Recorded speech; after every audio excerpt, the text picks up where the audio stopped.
post, you can do social media.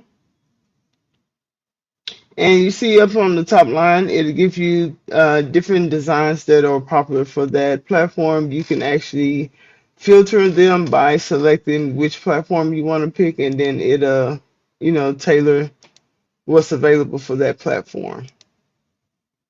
Okay, let me minimize this so y'all can see a little. Well, let me change the. There we go.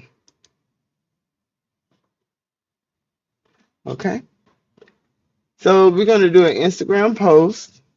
Um, we're gonna do the 1080 by 1350.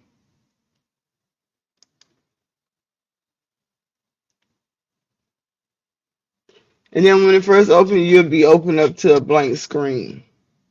So there's different ways that you can proceed from here. Either you can start with your image, you can